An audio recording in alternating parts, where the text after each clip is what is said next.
प्यारे विद्यार्थियों, इस स्कूल का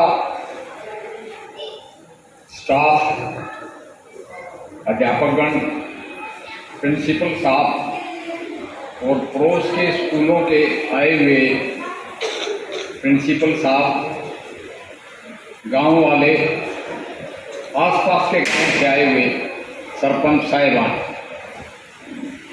मैं अपने आप को बड़ा सौभाग्यशाली समझता हूँ कि आज आपके बीच आया और प्राइज डिस्ट्रीब्यूशन का मुझे मौका मिला। वैसे तो मैं खुद एक अध्यापक हूँ, मेडिकल एजुकेशन और अध्यापक का लड़का हूँ। मैं आपसे डिटेल में बात करूँगा। सबसे पहले प्रिंसिपल रेणु भार्गव जी, प्रद्युमन जोशीला जी नलवा के यहीं बैठे हैं। सतपाल दून तो शाम से, वो तो दून खाप के प्रधान हैं। खजांची मित्तल जी और उनकी बेटी ज्योति मित्तल जी एसडीएम, बहुत मुबारकबाद है। बड़ी स्पिरिटेड लड़की है ये, इस गांव की बेटी। मेरे को एसडीएम को क्या हिसार मिले डीसी ऑफिस में, और वहाँ इन्होंने कहा था कि मेरे गांव को 5 लाख रुपए दो। अब मुझे बड़ा अफसोस हुआ कि वो 5 लाख वापस हो गए। मैं उन्हीं पर छोड़ता हूँ कि उस 5 लाख का स्कूल के लिए या गांव के लिए इस्तेमाल करो। मैं ये कहता हूँ कि एक स्कूल से हम क्या उम्मीद रखते हैं। पहले तो मैंने प्रिंसिपल साहब को कहा था कि स्कूल फंक्शन बहुत लंबा हो जाएगा, आप गांव वालों को भी यहाँ पे पुरस्कृत कराएंगे या उनका सम्मान कराएंगे।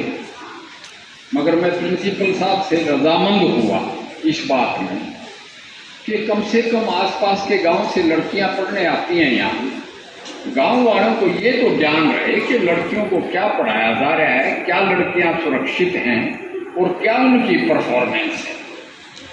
एक सरपंच तो कह के भी गया कि भाई मैं प्राइज इंस्टीट्यूट करता हूँ, आगे जो बच्चे मेरिट में आएंगे या फर्स्ट आएंगे उनके लिए। तो ये गांव वालों को उनके फर्ज की यानी उनकी जिम्मेदारियों की याद दिलाता है और साथ में उनको आभास कराता है कि बच्चे सुरक्षित हैं। इस स्कूल में माहौल बड़ा अच्छा है। दूसरी बात, मैं एक बात से बहुत प्रभावित हूँ, इम्प्रेस या मुतासिर, कि मैं अपनी सेवाएं दे रहा हूँ महाराज अग्रसेन मेडिकल कॉलेज अग्रवा में। इसी तरह एक अपने कुलड़िया साहब, सुनील दत्त नाम है शायद, वो अपनी सेवाएं दे रहे हैं निस्वार्थ, और एक्सपर्टीज इनका बड़ा ज़बरदस्त है। मैथ्स के टीचर भी, इंग्लिश के टीचर भी, आपकी प्रिंसिपल भी इंग्लिश की टीचर हैं। इसी तरह हरकेश जी भी इंग्लिश टीचर और कई सब्जेक्ट्स उन्होंने बताया। थोड़ा सा और घुमा दे। तो ये इस स्कूल का माहौल मुझे बहुत औरों से अच्छा लगा।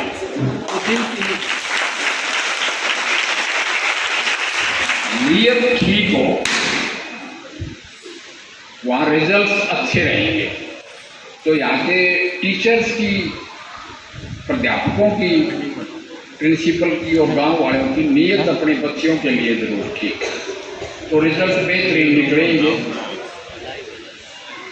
एक टीचिंग इंस्टीट्यूशन से पेरेंट्स, समाज और देश ये उम्मीद रखता है, ये आशा करता है कि यहाँ के बच्चे फिजिकली फिट, मेंटली अलर्ट और मोरली अपराइट हों, रेडी टू एक्सेप्ट किसी भी तरह की चुनौतियाँ, यानी ready to accept the challenges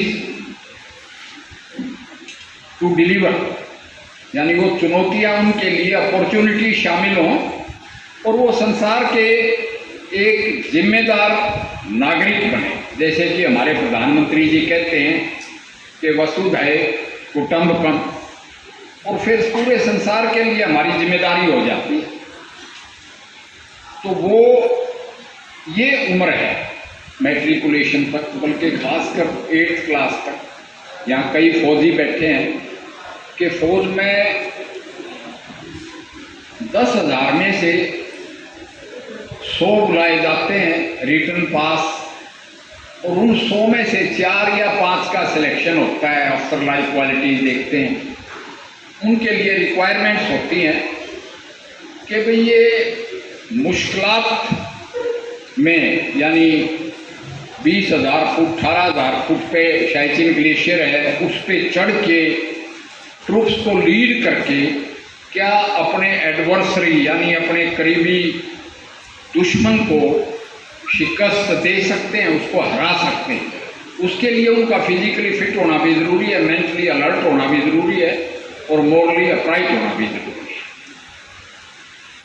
तो ये उम्मीद पेरेंट्स भी रखते हैं आप लोगों से, और हम सब भी रखते हैं। और ये फॉर्मेटिव ईयर, यानी यहाँ जो टीचर्स ने पढ़ाया और जो आपके दिमाग पे इम्प्रेशन हुए वो सारी उम्र लास्ट करेंगे। 80% फॉर पर्सनैलिटी। पर्सनैलिटी ये नहीं कि देखने में लंबा चौड़ा सोना, वो भी एक एस्पेक्ट है, मगर बेसिकली पर्सनैलिटी है कि आप समाज पे, आपके एनवायरनमेंट पे कैसा इम्पैक्ट डालते हैं, उन पे पॉजिटिव असर है या नेगेटिव असर है। उसमें वो पर्सनैलिटी की फॉर्मेशन स्कूल तक हो जाती है, और जो 20% बाकी रहता है उसको कहते हैं ठोकर लग के सीखेगा। वो बहुत अजीब घटनाएं हो जाएं, तब इंसान गलती खा जाए तो वो मिस्टेक सिखाती हैं इंसान। उसमें सबसे पहले मैं आपको बताऊंगा, वैसे फिजिकल फिटनेस तो आपकी सुपर है, इस एज में 9वीं 10वीं की एज में ही मैक्सिमम होती है, खासकर लड़कियों की। जो शानदार आपने डांस किया, चाहे राजस्थानी डांस हो चाहे हरियाणवी हो, धूम मची हरियाणे की, तो वो फिटनेस को जरूर प्रदर्शित करता है। और आप फिट हैं तो आप नशे पतों से बचे रहें। नहीं, आज के दिन खासकर लड़कियों में, पंजाब तो उड़ता पंजाब हो गया, अब बॉर्डर का हरियाणा भी उड़न लग गया। ऐसे हालात में आपको शानदार बेहतरीन स्पोर्ट्स पर्सन होना, और ये एक्टिविटी भी फिजिकल एक्टिविटी है, मेंटल भी है, इसमें आपने प्रदर्शित किया, ये बहुत बढ़िया बात है। एक एटीट्यूड मैं आज बात करना चाहूँगा आपसे। एटीट्यूड ये है कि आजकल हो गया 2 या 3 बच्चे बस, तो हमारे टाइम में था, अब हो गया 1 बच्चा बस।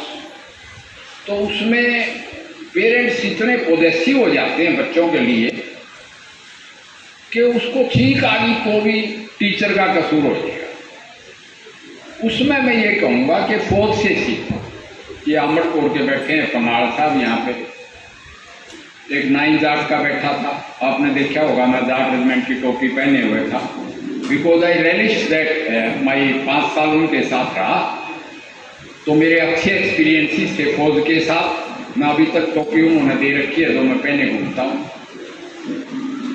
तो when going gets tough, tough get going, ये हमारा प्रिंसिपल है कि ये नहीं एसी नहीं है। जैसे मेरे मेडिकल कॉलेज में ही आगे सर लाइब्रेरी में कैसे पढ़ेंगे, एसी नहीं काम कर रहा, मैंने एसी लगवा दिया, बोला यो पूरा इफेक्ट नहीं दे रहा, मैंने जाके बैठा है तो खूब इफेक्ट है, फिर भी कंप्लेंट करी लड़कियां। तो मैं बोला फिर थोड़ा बतेरे दूर पेड़ है, यहाँ पे पेड़ के नीचे बैठ के पढ़ लिया, उससे नेचुरल कुछ है ही नहीं।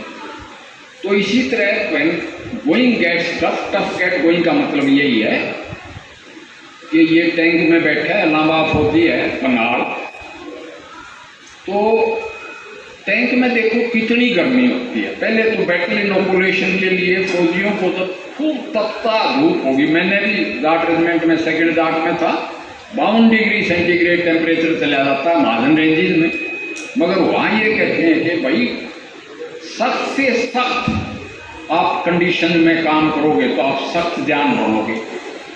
इसी तरह लड़कियों की सेफ्टी के बारे में बताया। तो एडवर्स कंडीशन में भी रहना सीखो, एटलीस्ट अपना दिमाग बनाओ। दूसरी बात, ठंडे से ठंडा मैं आपको बताना चाहूँगा, शिवा चौहान है, कैप्टन शिवा चौहान, वो शाइचिन ग्लेशियर पर पोस्ट होने वाली पहली महिला। शाइचिन ग्लेशियर वो है वो 18,000 फीट, यानी गर्मियों में भी वहाँ -20 से -40 डिग्री सेंटीग्रेड टेम्परेचर रहता है। उस सर्दी को भी बर्दाश्त करने की ताकत रखती। तीसरी बात, मैं खुद तो फौजी हूँ, मेरे 3 भाई फौज में थे और मेरे बच्चे भी सारे फौज में। फौजी में मेरे को यहाँ आए, मैं आपका एटीट्यूड, मुझे कुछ आप में से ज्योति मित्र की तरह से HCS भी बनेंगे, लड़कियाँ IAS भी बनी हैं, फर्स्ट भी आई हैं, मगर एटीट्यूड क्या कि जी मेरी बदली करा दो।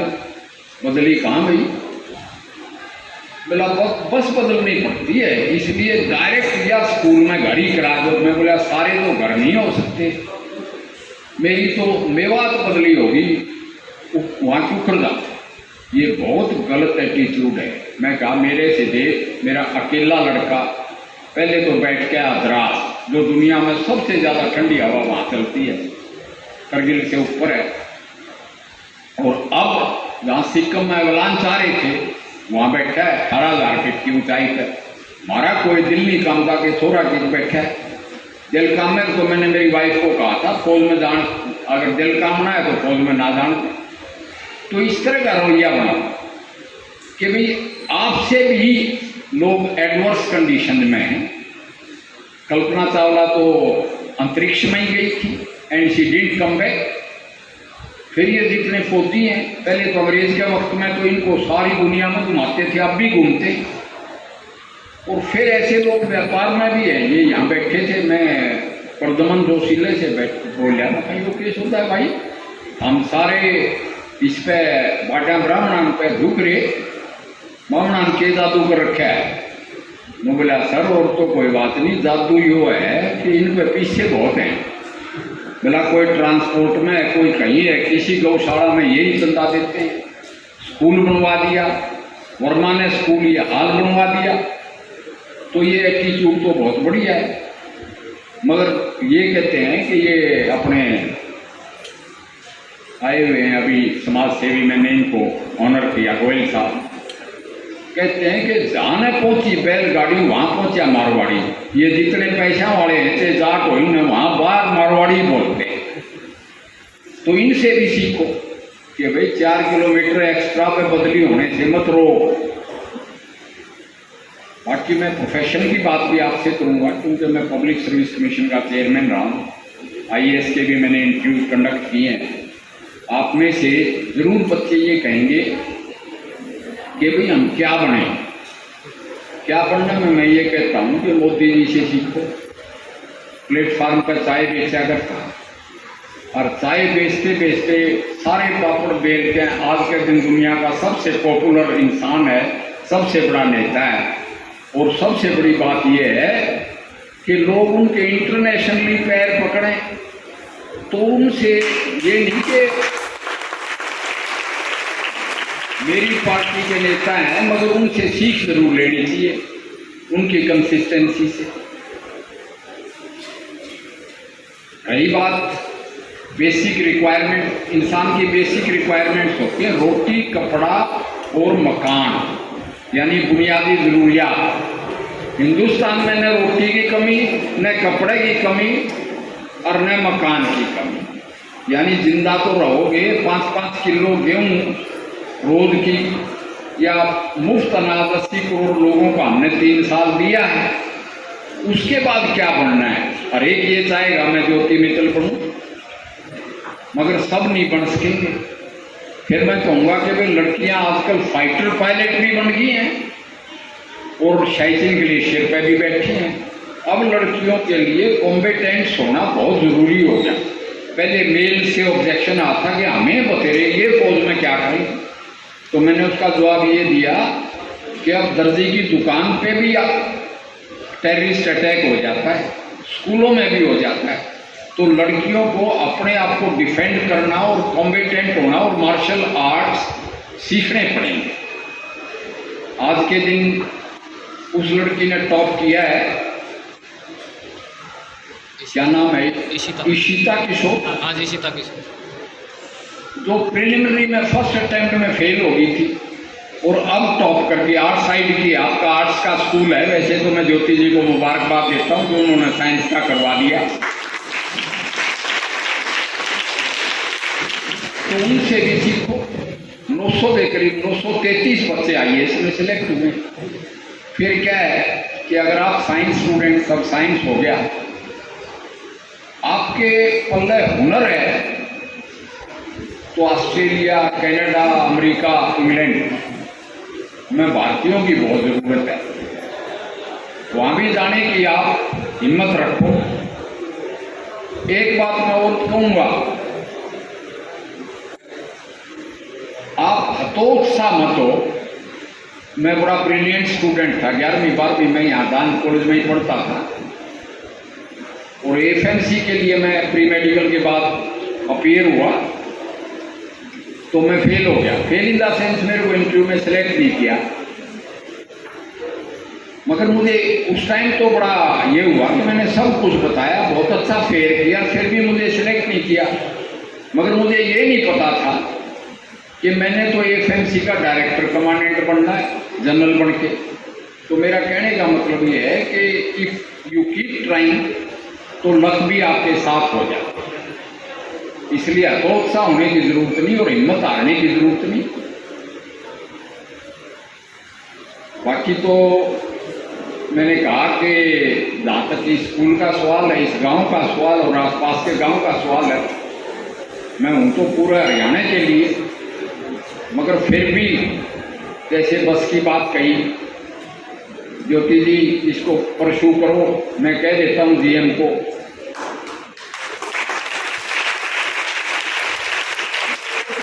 एक पार्क की बात कर रहे थे, पार्क का भी मैं, क्योंकि आजकल एक चीज़ अपलोड करनी होती है ग्राम दर्शन पोर्टल पर, पंचायत का रेजोल्यूशन कराओ, अपलोड कराओ, फिर मैं मिलूंगा चीफ मिनिस्टर से। फर्स्ट को बुलाया ऐसी डेवलपमेंट एक्टिविटीज़ के लिए।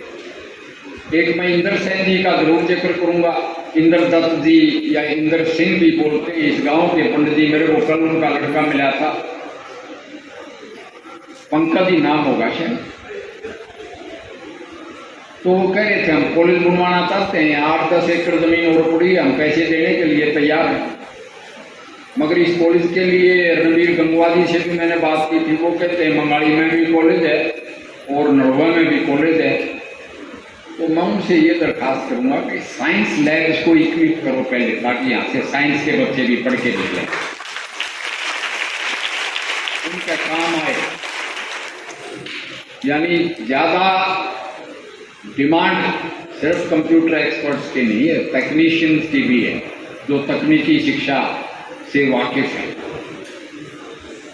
बहुत ज़्यादा ना कहते हुए, क्योंकि वैसे तो चीफ गेस्ट का प्रोरोगेटिव होता है कि टीचर्स ने मेरे लिए टाइम रखा, मगर मैं यही कहूँगा कि तक्षशिला नालंदा का इतिहास लौट के आएगा और भारत की गौरव गाथा को वाडा ब्राह्मणान का दादी गौरी सीनियर सेकेंडरी स्कूल दोहराएगा। जय हरियाणा, जय हिंद।